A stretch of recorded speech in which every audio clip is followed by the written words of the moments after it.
कुछ घंटों बाद कॉलेज कैंटीन। अंतरा और श्रेया इस समय कैंटीन में बैठी थी। अंतरा ने श्रेया को सारी बातें बता दी थी, जिस वजह से वो अंतरा को समझाते हुए बोली, अंतरा देखो, वैसे भी तुम दानिश सर से प्यार तो करती ही थी और अच्छा हुआ कि उन्होंने तुमसे शादी कर ली और अब तुम उनके साथ खुश रहो। अंतरा चिढ़कर बोली, जबरदस्ती की है उन्होंने शादी मुझसे। मैंने तुमसे सारी बातें बताई ना कि उन्होंने कैसे मेरे बाबा के सर पर गन रखकर मुझसे शादी की थी, और तुम कहती हो खुश रहो उस शैतान के साथ। जिसे सुनकर श्रेया बोली, दानिश सर तुम्हें लेकर बहुत ज्यादा पॉजिटिव हैं, जिस वजह से उन्होंने ये सब किया, क्योंकि तुम्हारी सगाई वो किसी और के साथ होते हुए नहीं देख सकते थे। अच्छा, अब वो सब छोड़, तुमने दानिश सर से अपने बचपन के बारे में बात की? उसकी ये बात सुनकर अंतरा ने ना में सिर हिलाया तो श्रेया बोली, हाँ तो कोई बात नहीं, अब जाकर कर लेना और उनसे पूछना भी कि वो तुम्हें छोड़कर क्यों चले गए थे बिना बताए। अंतरा उसकी बात सुनकर कुछ सोचते हुए हाँ में सर हिला देती है और फिर वो अपने अनाथालय अपने बाबा और बच्चों से मिलने के लिए चली गई। रात का वक्त 8 बजे अंतरा पैलेस आई और सबसे पहले बिपाशा और देविका जी से मिली। उसके बाद वापस से वो अपने पुराने रूम में गई, पर जब उसने रूम के आगे लॉक देखा तब उसका मुंह बन गया और वो गुस्से से सीधे दानिश के रूम की तरफ बढ़ गई। पर जैसे ही अंतरा ने रूम में अपना पहला कदम रखा, वो एक पल के लिए सहम गई और तभी दरवाजा अपने आप लॉक हो गया। अंतरा तुरंत पीछे मुड़कर देखने लगी, डोर लॉक हो चुका था। अंतरा कसकर अपने बैग को पकड़ लेती है और घबराते हुए रूम को घूरने लगी। रूम की dim light bar bar on off हो रही थी। रूम में चारों तरफ सिगरेट का धुआं ही धुआं फैला था, जिससे अंतरा को सांस लेने में भी दिक्कत हो रही थी। माहौल काफी अंधेरा और डरावना था। अंतरा हिम्मत करके धीरे से बोली, दानिश, आप यहीं हो ना? प्लीज ऐसे डराइए मत। तभी उसे किसी के जोर जोर से हंसने की आवाज आई, जिसे सुनकर अंतरा सहम गई और धीरे धीरे डोर से सटने लगी।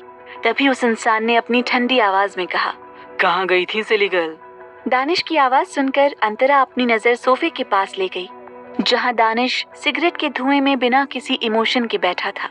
वहां अंधेरा था, जिस वजह से पहले अंतरा देख नहीं पाई थी, पर अब उसे हल्की रोशनी में दिखाई देने लगा था।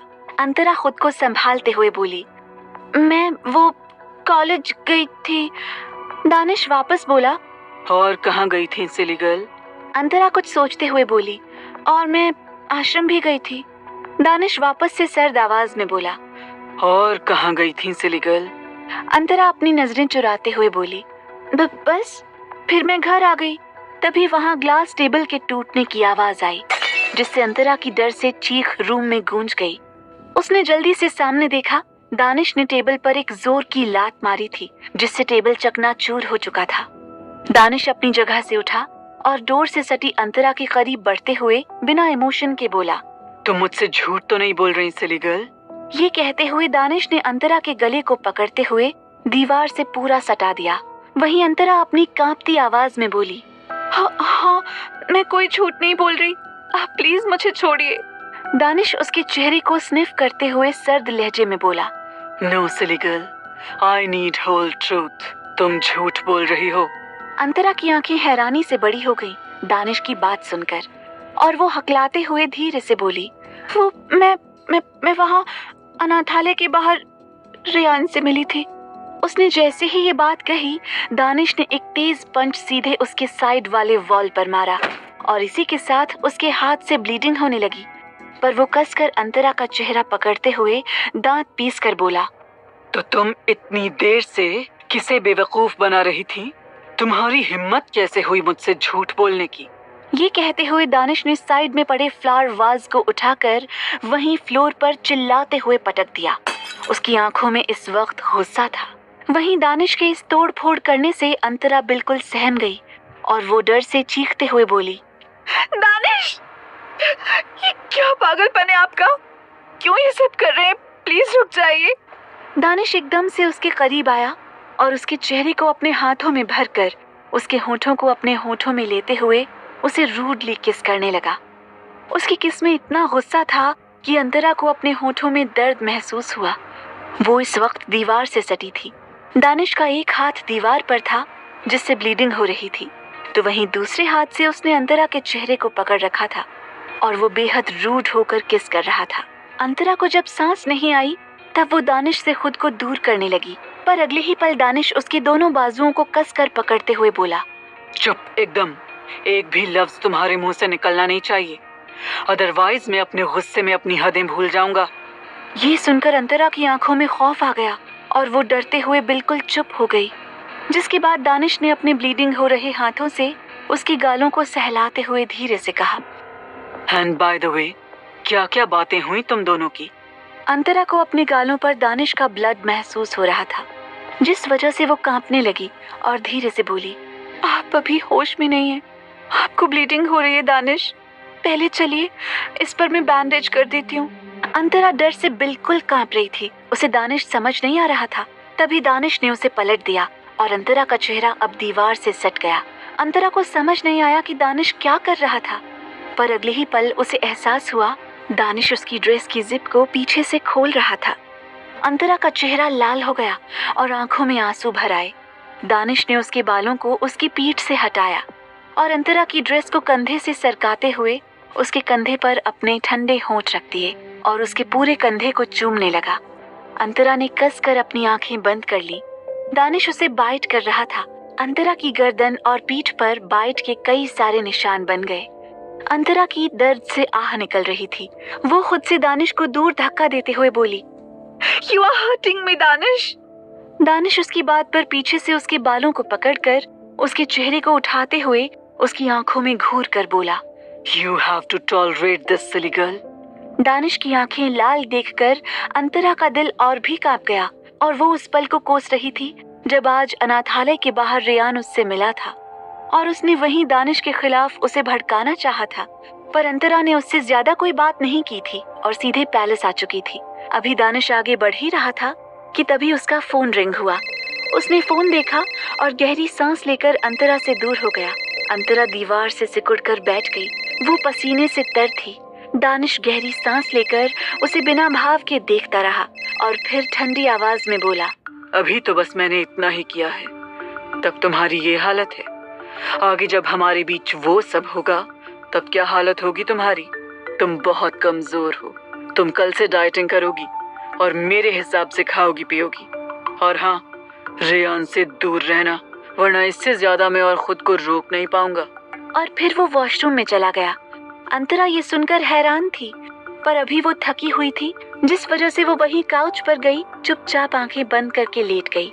दानिश कुछ समय बाद वॉशरूम से बाहर आया और काउच पर लेटी अंतरा को घूरने लगा और फिर उसने उसकी तरफ अपने कदम बढ़ाए। अंतरा शायद नींद में जा चुकी थी। दानिश ने उसे अपनी गोद में उठाया और बेड पर सुलाया। दानिश एक्सप्रेशन लेस होकर देख रहा था। फिर वो अंतरा को ठीक से बेड पर लेटाकर उसे कंबल से कवर करता है। वो झुककर उसके फोरहेड पर किस करके उससे दूर हो गया और सीधे क्लोजेट में जाकर अपने कपड़े चेंज किए। कुछ देर बाद वो ब्लैक आउटफिट में रेडी होकर बाहर आया और एक नजर सोई हुई अंतरा को देखकर रूम से बाहर निकल गया। अंतरा गहरी नींद में सो रही थी। वहीं कुछ ही देर में दानिश की कार पैलेस से बाहर निकल गई। कुछ देर बाद मूनलाइट बार में रेयान बैठकर ड्रिंक कर रहा था। वहाँ उसके कुछ दोस्त भी थे। तभी एक जोर की लात उनकी टेबल पर पड़ी और वो सब चौंकते हुए सामने देखने लगे। तभी कोई रेयान की कॉलर पकड़कर दांत पीसते हुए बोला, तुम्हारी इतनी हिम्मत, तुम मेरी वाइफ को मेरे खिलाफ करोगे? ये कहते हुए एक जोर का पंच वो इंसान सीधे रेयान के मुंह पर मार देता है। रेयान के साथ ये सब इतना जल्दी हुआ था कि उसे कुछ समझ नहीं आया और वो ऑलरेडी नशे में था, जिस वजह से वो खुद को छुड़ाते हुए गुस्से में बोला, दानिश, छोड़ो मुझे, वरना इसका नतीजा बहुत महंगा पड़ेगा तुम्हें। वो इंसान दानिश था जो कि रेयान को पंच पर पंच किए जा रहा था।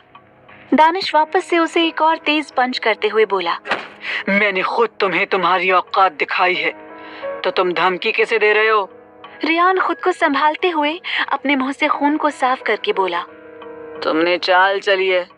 मुझे अच्छे से पता है कि तुमने उसे धमकाया है, जिस वजह से उसने तुमसे शादी की है। ये सुनकर दानिश शैतान की तरह हंसते हुए बोला,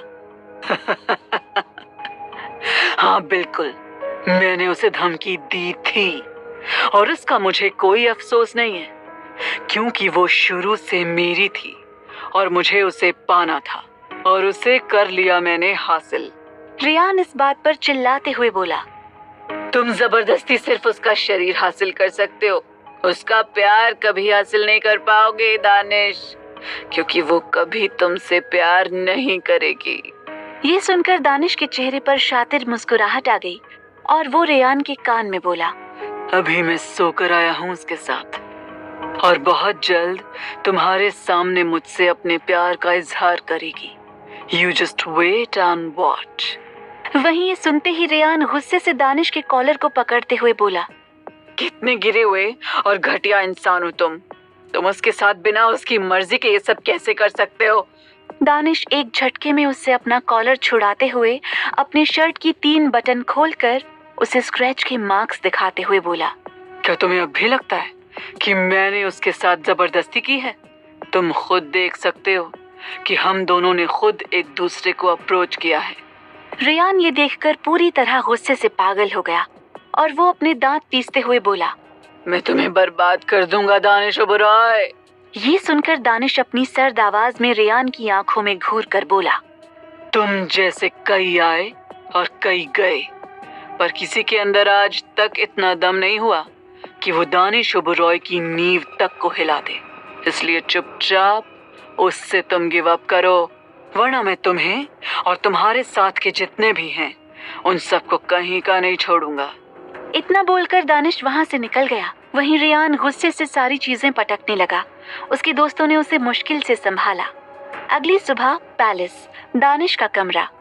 अंतरा सीधी लेटी थी, ब्लैंकेट उसके शोल्डर तक था और एक हाथ धीरे धीरे अंतरा के चेहरे से एक एक बालों की लटों को साइड करते हुए उसके चेहरे को सहला रहा था।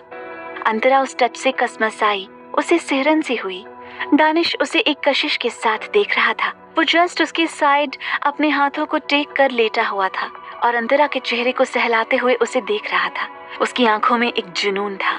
दानिश के हाथ अंतरा की बड़ी बड़ी झुकी पलकों को टच कर रहे थे, जो धीरे धीरे नींद में फड़फड़ा रही थी।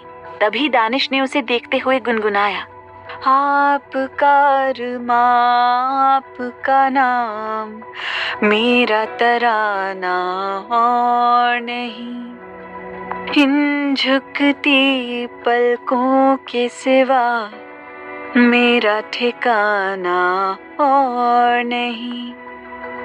अंतरा किसी के गुनगुनाने से कसमसाते हुए धीरे धीरे अपनी आंखें खोल देती है और वो अपने सामने दानिश को देखने लगी और फिर उसके हाथों को देखा जो उसके चेहरे पर रेंग रहे थे।